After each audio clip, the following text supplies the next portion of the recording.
Ser mexicano es extraordinario, es un privilegio. Siempre luchen por su patria, siempre. Los mexicanos tenemos al menos 4 amores: el amor por la familia, el amor por el prójimo, el amor por la naturaleza y uno muy importante, el amor por la patria. Aquí se sembraba jitomate. ¿Saben lo que quiere decir jitomate? Jitomatl, xitomatl, ombligo. El jitomate es de aquí, de este territorio. Así que las pizzas y el espagueti no existirían si no fuera por el jitomate de aquí, que cultivaron los antiguos mexicanos. La calabacita, el frijol que conocemos nosotros. Entonces es muy distinto a los gobiernos de antes, a los gobiernos que le decían al joven rechazado o que hacían creer al joven que era su culpa no estudiar o no trabajar. No, no es culpa del joven, es culpa de un gobierno que no generó las condiciones para que eso ocurriera. ¿Es suficiente el tiempo que llevamos? No, hay que seguir. Lo que no podemos es echarnos para atrás, porque México empezó a cambiar en el 2018 a un país distinto, que tome en cuenta la dignidad de todas y de todos los mexicanos. Y esa es mi visión como presidenta.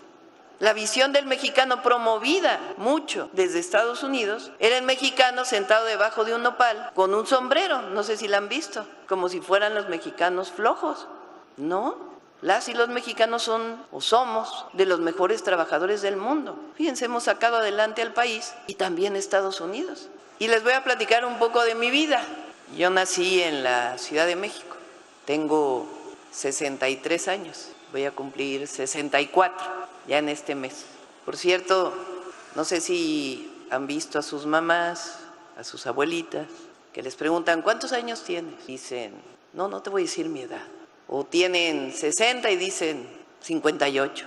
Y es que a las mujeres se nos cataloga muchas veces de acuerdo a si somos jóvenes o no, si estamos bien vestidas, si nos vemos bien. Cuando vamos envejeciendo, valemos menos porque ya no somos jóvenes. Y la verdad, yo opté por decir siempre mi edad, por una sola razón. Me parece muy machista eso de que los hombres sí puedan decir su edad y las mujeres no podamos decir nuestra edad. Así que les invito a que le digan a sus mamás, a sus abuelitas y a ustedes mismas a decir su edad siempre. La experiencia, la edad, es algo bueno.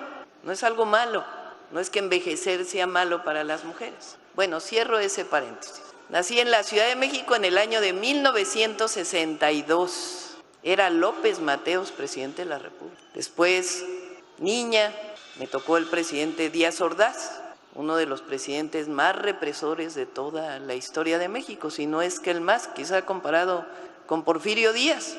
Reprimió muchos movimientos, entre otros el movimiento estudiantil de 1968. Jóvenes estudiantes que estaban en contra de la represión, así de sencillo, de la represión del gobierno en contra de los jóvenes. El movimiento del 68 inició por una trifulca entre 2 preparatorias y la policía de la Ciudad de México de entonces, que lo reprimió. Y ahí inició el movimiento estudiantil.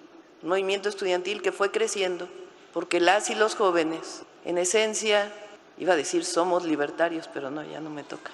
Son libertarios, aman la libertad y el deseo de expresarse. Mi madre participó en ese movimiento, era profesora del Politécnico Nacional, muy joven entonces. Y le tocó participar porque también como joven pensaba que los jóvenes tenían derecho a manifestarse, tenían derecho a expresarse, porque era una época donde no había libertad de expresión. Si uno se manifestaba, llegaba la policía, lo peor, el ejército, a reprimir.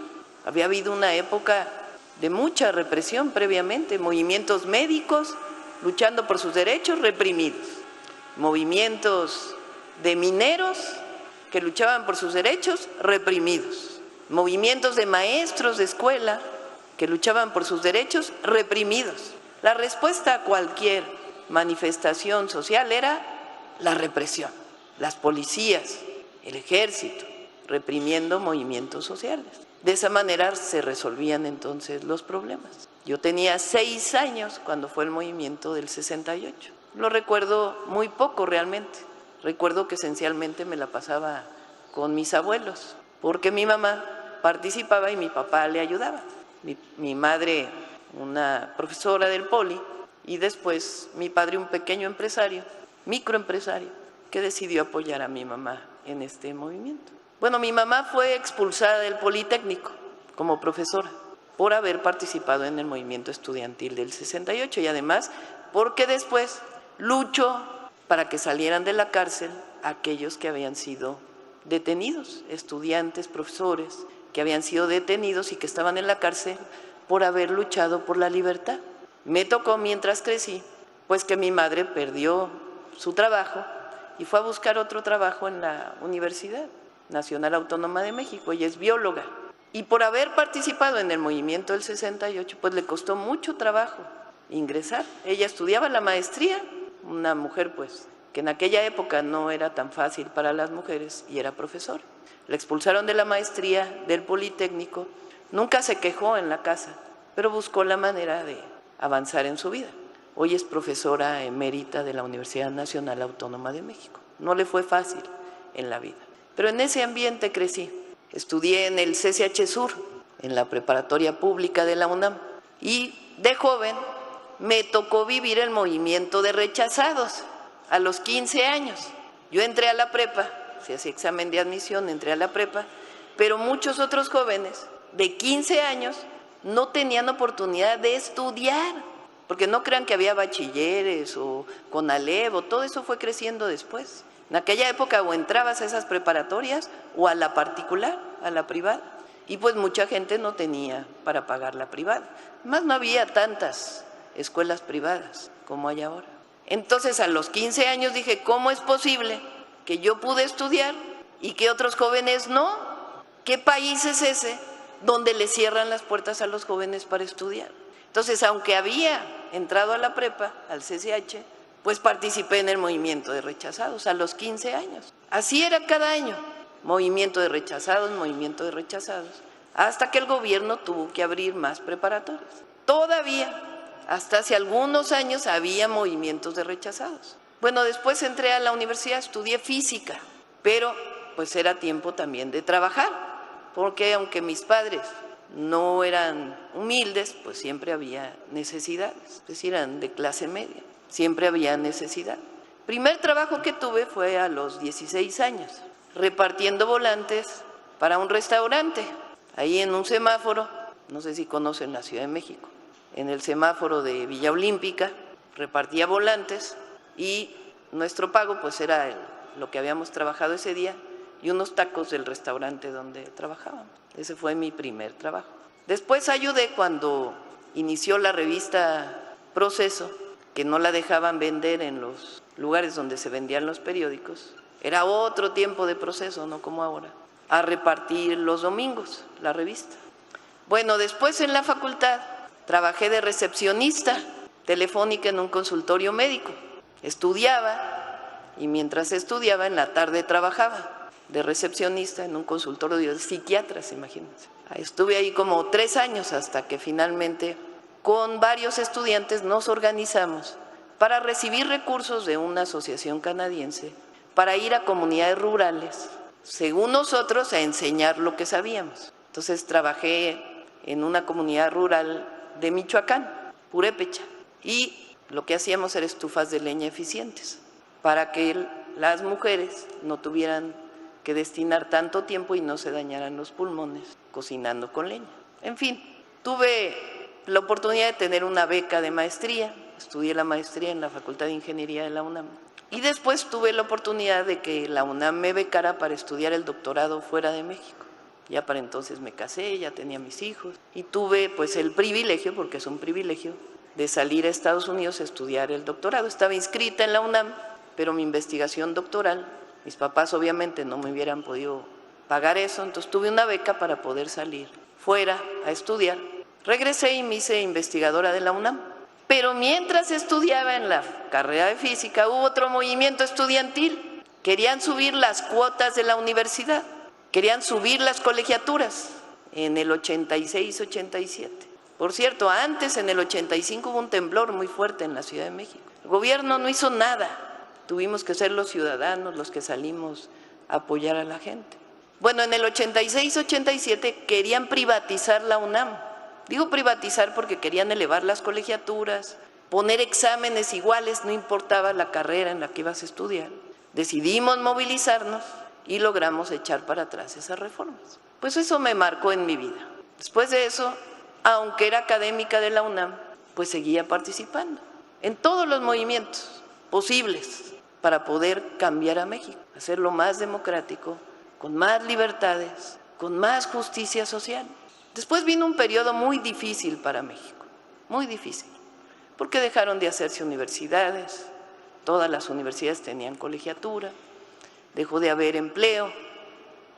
Fueron 36 años de muchas dificultades para el país. Yo me incorporé al movimiento con López Obrador en el año, bueno, desde antes lo seguía, pero en el año 2000, porque yo era académica de la UNAM, me dedicaba a la contaminación atmosférica y me invitó el presidente López Obrador a ser secretaria del Medio Ambiente del gobierno de la Ciudad de México. Y ahí me incorporé al movimiento de transformación encabezado por López Obrador. Bueno, ustedes ya saben la historia posterior. Seguí en ese movimiento, llegué a la jefatura delegacional de Tlalpan. Fíjense, yo mi historia personal, yo lo que quería era ser profesora, como mi mamá. Y la vida me fue llevando por un camino distinto. En el 2015, cuando se forma Morena, decido participar como candidata a la presidencia municipal o a la alcaldía de una de las 16 alcaldías de la Ciudad de México. ¿Por qué? Porque dije, bueno, yo vivo aquí desde hace 30 años, es el momento de definiciones, voy a dejar la universidad por un rato y voy a ser alcaldesa de Tlalpan. Tenía el 3% de conocimiento. Cuando iniciamos, Morena como partido ni existía. Total que gané la elección de Tlalpan y la vida me fue llevando, fíjense, hasta la presidencia de la República.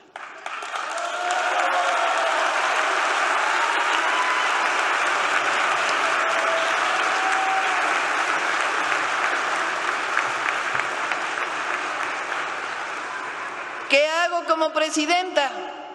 Pues luchar por los ideales que tuve desde joven. ¿Cuáles son esos ideales? Construir más preparatorias, construir más universidades para los jóvenes. Estamos haciendo 200,000 nuevos espacios de preparatoria. Estamos haciendo 330,000 nuevos espacios en universidades públicas, gratuitas. Estamos yendo a los lugares más apartados para que los jóvenes que no tienen oportunidad de estudiar la preparatoria a los 15 años tengan un espacio para estudiar la preparatoria. Que no se les pase por la cabeza vincularse con algún grupo delictivo, que se incorporen a la escuela, que vean en la escuela el espacio de unión, de aprendizaje, de valores. E igual a los jóvenes que salen de la prepa, pues que puedan estudiar la universidad. ¿Y qué más estamos haciendo? Pues buscando una posibilidad de desarrollo para el país que le dé a los que menos tienen la posibilidad, no solamente de poder desarrollarse como familia, como personas, sino como colectivo, como país. Por eso nuestra máxima de por el bien de todos, primero los pobres, es eso. Nos dedicamos a trabajar por el que menos tiene, porque además se ha demostrado que cuando es así es mejor para todas y para todos. Entonces hacemos más escuelas, preparatorias, universidades y buscamos la posibilidad de que los jóvenes puedan tener un empleo. ¿Qué le pasa al joven que sale de la prepa o de la universidad cuando va por un empleo? ¿Qué le dicen? No tienes experiencia, ¿cierto o no? ¿Cuántos años de experiencia tienes? No, pues no tengo, acabo de salir de la facultad, acabo de salir de la prepa. Pues no tengo mucha experiencia, trabajé con mi mamá en su negocio, con mi papá en su pequeña tienda, o lo acompañé en el tractor que manejaba, pero pues no, ¿cómo quiere que tenga experiencia si tengo apenas 19 años? Bueno, este programa tiene ese objetivo, que tengan al menos 1 año de experiencia. ¿Se lo decimos al empleador? No, el gobierno del primer año, y le llamamos aprendices, para que puedan decir: yo estuve en Jóvenes Construyendo el Futuro, tengo 1 año de experiencia, trabajé en esto, o que la misma empresa donde trabajan o el lugar donde trabajan diga: oye, este joven se tiene que quedar trabajando con nosotros, esta joven se tiene que quedar trabajando con nosotros. De lo que se ha hecho ya en 8 años, pues ese año de experiencia a los jóvenes les ha permitido encontrar de mejor manera un empleo. Entonces es muy distinto a los gobiernos de antes, a los gobiernos que le decían al joven rechazado, o que hacían creer al joven que era su culpa no estudiar o no trabajar. No, no es culpa del joven, es culpa de un gobierno que no generó las condiciones para que eso ocurriera. ¿Es suficiente el tiempo que llevamos? No, hay que seguir. Lo que no podemos es echarnos para atrás, porque México empezó a cambiar en el 2018 a un país distinto, que tome en cuenta la dignidad de todas y de todos los mexicanos. Y esa es mi visión como presidenta, poderle dar a los jóvenes no oportunidades, porque no son oportunidades, son accesos a derechos, porque el acceso a la educación es un derecho, el acceso a la salud es un derecho, el acceso al empleo digno es un derecho, el acceso a un buen salario es un derecho. Así tenemos que concebirlo, porque de otra manera, si son oportunidades, depende de la persona encontrar las oportunidades. Y esa no es la visión. Entonces, eso es lo que estamos haciendo. Y el programa tiene un hermosísimo nombre: Jóvenes Construyendo el Futuro. Jóvenes transformando su país, jóvenes construyendo un futuro para ustedes y para las siguientes generaciones. Hoy vivimos en un país muy distinto al del pasado. Para empezar, hay una presidenta que cree en México. No crean que todos los presidentes creían en México.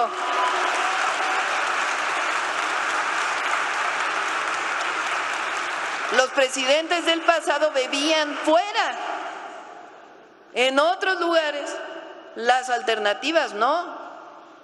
Está bien recoger las mejores lecciones del mundo, pues por supuesto que sí, pero ¿de dónde tiene que surgir el modelo de desarrollo de nuestro país? De nosotros, de nuestra historia, sentirnos orgullosas y orgullosos de ser mexicanos, no sentirnos menos. Durante años, la visión del mexicano, promovida mucho desde Estados Unidos, era el mexicano sentado debajo de un nopal con un sombrero, no sé si la han visto, como si fueran los mexicanos flojos. No, las y los mexicanos son o somos de los mejores trabajadores del mundo. Fíjense, hemos sacado adelante al país y también Estados Unidos. Los 40 millones de mexicanos que viven allá, Estados Unidos no sería lo que es si no fuera por los 40 millones de mexicanas y mexicanos que trabajan allá con esfuerzo.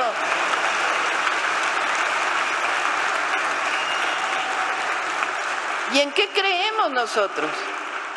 Nosotros no creemos en esta idea de que vinieron desde Europa a conquistarnos, a acabar con aquellas civilizaciones que eran menos, que estaban atrasadas, que eran ignorantes. No, imagínense, somos un país que tiene una grandeza.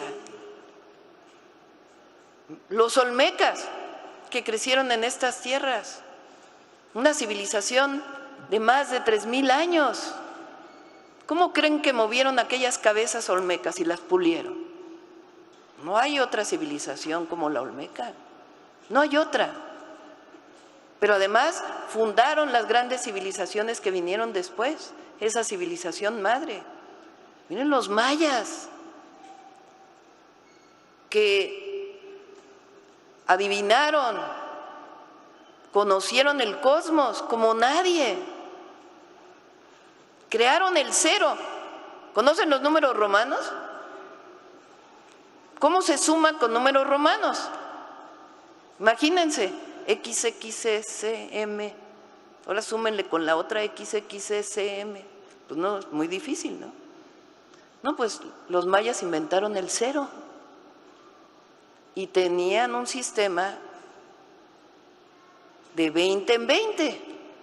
Era muy fácil para ellos sumar, restar, dividir, multiplicar. Solo hay 2 civilizaciones en la historia que crearon el cero. Y si nos vamos así, las grandes civilizaciones que fundaron este territorio. Miren, aquí nació el maíz. No crean que el maíz existía como tal. Era una planta que se llamaba el teocintle, o que después le pusieron los mexicas el teocintle, y surgió el maíz gracias a la domesticación, hace cerca de 8,000 años. Pero la domesticación de quienes poblaron este territorio.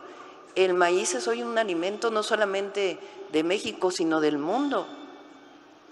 Aquí se sembraba jitomate. ¿Saben lo que quiere decir jitomate? Jitomate. Jitomate. Ombligo. El jitomate es de aquí, de este territorio.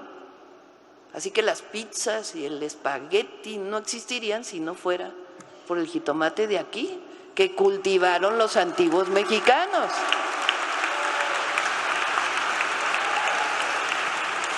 Y no era nada más de la nada.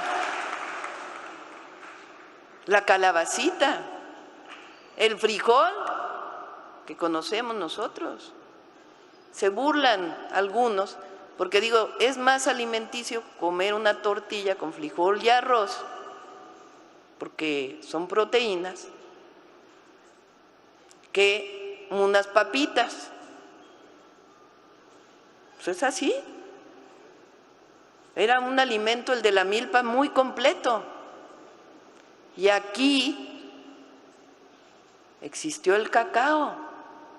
El chocolate francés no existiría si no fuera por el cacao de este territorio.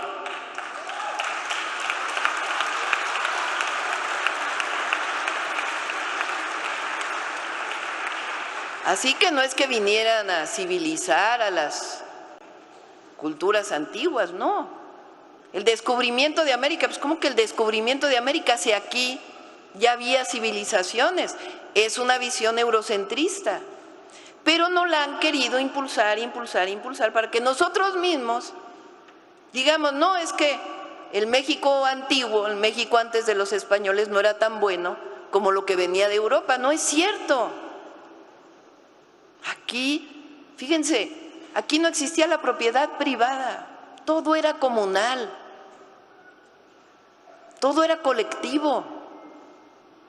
Es una visión distinta. Y hasta la fecha nosotros conservamos valores que no tienen otros pueblos del mundo. Miren nuestros vecinos de Estados Unidos, todo es lo material. Si tienes dinero eres exitoso, si no tienes dinero no eres exitoso. Y mientras más tengas dinero, más exitoso eres. No, bueno, aquí, claro que queremos que todos tengan lo indispensable para vivir bien, pero el dinero no lo es todo.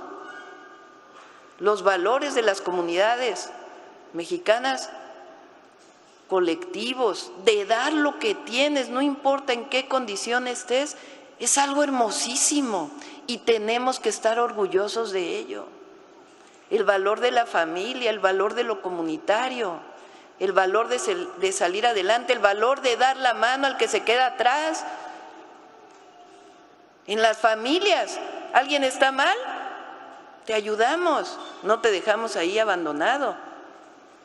A los vecinos, oye, ¿tienes problemas? Te ayudo.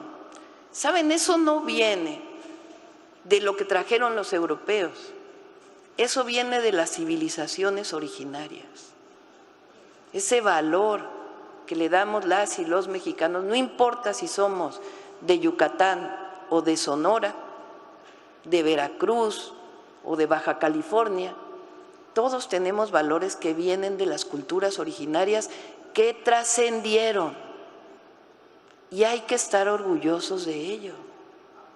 Ahora, si nos vamos después de los 300 años de colonia a la historia de México, no crean que cualquier pueblo en el mundo tiene un Miguel Hidalgo y Costilla. Ustedes saben que Miguel Hidalgo no solo dio el grito de independencia, sino que unos días después abolió la esclavitud.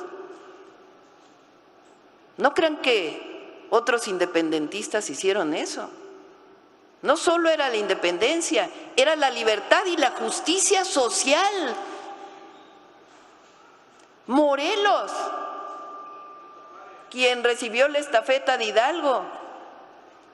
Morelos escribió un documento que se llama Los Sentimientos de la Nación. Y en ese documento dice cosas tan hermosas como que la soberanía reside en el pueblo, lo que hoy está todavía en el 39 constitucional. Dice cosas tan hermosas como que debe modularse, moderarse la opulencia y la indigencia, que no puede haber tanta desigualdad. Dice cosas tan hermosas como que no debe haber esclavitud, que debe educarse igual al hijo del peón que al máximo hacendado. Eso viene de la independencia de México. Y no cualquier pueblo tiene una Leona Vicario, una mujer que tenía recursos, que decidió dar todos sus recursos al movimiento independentista y que es la primera periodista mexicana a partir de la independencia, mujer. Y que después tiene un debate después de la independencia con un conservador que le dice, no, tú nada más participaste en el movimiento de independencia para seguir a tu esposo, que era Quintana Roo. Y ella le contesta en aquel 1830 y tantos. Le dice, no señor, las mujeres tenemos amor por nuestros hijos, queremos a nuestra familia, pero tenemos todo el derecho de luchar por nuestra patria, por la independencia. Imagínense una heroína de ese tamaño, o una Gertrudis Bocanegra, una mujer criolla que participa en la independencia en Michoacán. La detienen el ejército de los virreyes, la torturan y le dicen, tienes que decirnos el nombre de todos los independentistas. Y ella decide callar y es asesinada en la plaza de Pátzcuaro. ¿Conocían esa historia? Bueno, esas historias está lleno México. O la Reforma. Bueno, antes, hace poco en la mañanera conté, cuando viene la invasión de Estados Unidos, uno de los generales que comandó esa invasión era el general Grant, que después fue presidente de los Estados Unidos. Y en sus memorias, fíjense, en sus memorias, dice que fue una guerra muy injusta, muy injusta, pero que a él le tocó pelear contra soldados mexicanos, decía, indígenas, mal vestidos, mal comidos. No había realmente diferencia entre el oficial y el soldado, eran prácticamente lo mismo. Pero dice ahí en sus memorias, no he visto en mi vida hombres más valientes como los soldados mexicanos. Algo hermosísimo.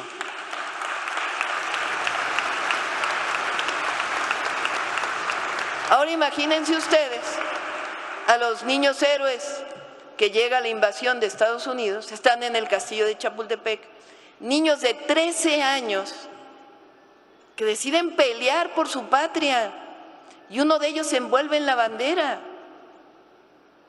Díganme si no son actos heroicos que no encuentra uno en cualquier lugar. O un Benito Juárez, que a los 12 años no sabía leer y escribir y que decide irse a encontrar una mejor vida fuera de Guelatao y que llega a ser presidente de la República luchando contra los fueros y los privilegios. Cuando él en Oaxaca, después de ser gobernador, lo expulsa Santana a Estados Unidos, viene la rebelión en Guerrero y decide, con Álvarez, y decide regresar a México. Juárez llega y no se presenta con Álvarez a decirle, oiga, yo fui gobernador de Oaxaca. Llega como cualquier persona, a decir, vengo a alistarme a este nuevo ejército. Y después Santana se entera y le dice, oiga, ¿por qué usted no me dijo que es Benito Juárez? Bueno, pues porque no era necesario, yo vine a luchar por mi patria. Se da la oportunidad de que sea presidente de la Corte, electo, por cierto, electo, como Montfort decide abandonar el gobierno, viene la Constitución de 1857, como Montfort renuncia y él se hace presidente. Y vienen los conservadores que se alzan en contra de la reforma de quienes querían separar la Iglesia del Estado y trabajar contra los fueros y privilegios, quienes estaban a favor de la educación pública, la instrucción pública para hombres y mujeres, fíjense, desde entonces. Y Juárez, ya como presidente, se viene los conservadores, decide emigrar hacia Veracruz. Ahora imagínense un presidente que en medio de la guerra, en vez de decir, bueno, vamos a sentarnos a ver cómo resolvemos los problemas, dice, no, vámonos más recio, vámonos por las leyes de reforma, no solo la Constitución del 57, sino las leyes de reforma. Y triunfa la reforma, los liberales mexicanos. Y después se enfrenta a la invasión francesa. El ejército más poderoso del mundo se enfrenta a los mexicanos en la batalla del 5 de mayo y ganan los mexicanos. ¿Creen que era un gran ejército? No, era el corazón y el amor por la patria lo que levanta a los mexicanos. Los franceses se rearman, llegan a México, nuevamente a la Ciudad de México, y Juárez sale con una carreta con los papeles de la República hasta el norte, defendiendo la República. Los conservadores mexicanos van y buscan a un emperador extranjero que venga a gobernar México, a Maximiliano. Y Maximiliano cuando llega busca a Juárez y le dice, incorpórate a mi gobierno, y Juárez le dice, no, ¿cómo crees? No luchó tanto tiempo nuestro país por la independencia y la soberanía. Nosotros vamos a luchar con el pueblo por la segunda independencia, y gana la segunda independencia. Y llega a la Ciudad de México y hace ese extraordinario discurso de esa frase que todos conocemos, de entre los individuos como entre las naciones, el respeto al derecho ajeno es la paz.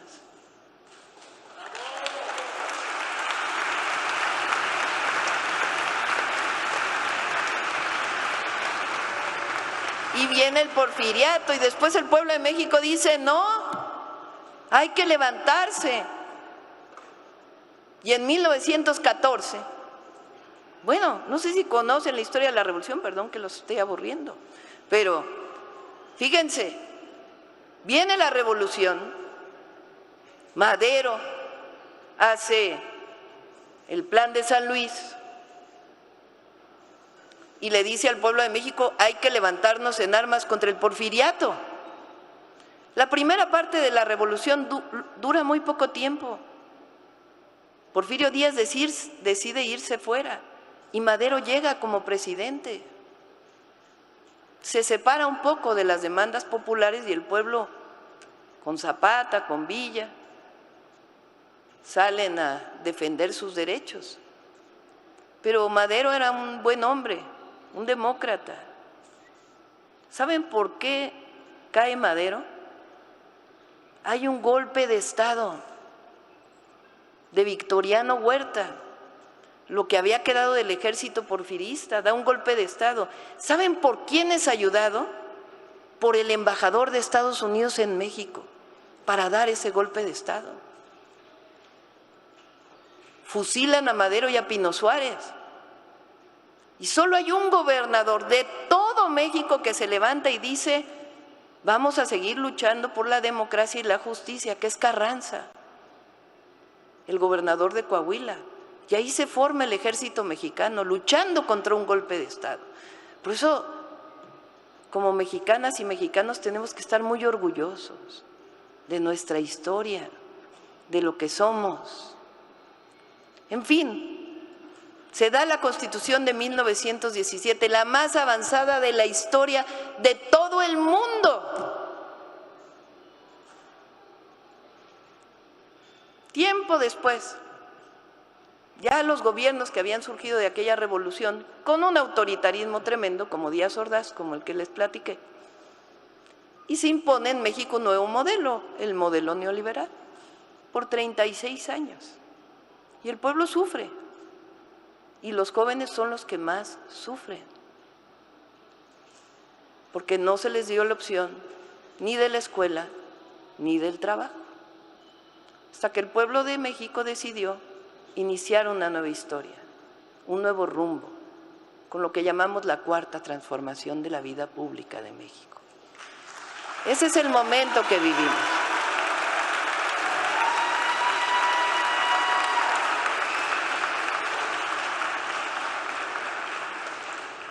Siéntanse orgullosos de lo que somos. Ser mexicano es extraordinario, es un privilegio. Siempre luchen por su patria, siempre. Los mexicanos tenemos al menos 4 amores: el amor por la familia, el amor por el prójimo, el amor por la naturaleza y uno muy importante, el amor por la patria. Muchas gracias a todas y todos. ¡Que vivan los jóvenes! ¡Que viva México! ¡Que viva México! ¡Que viva México!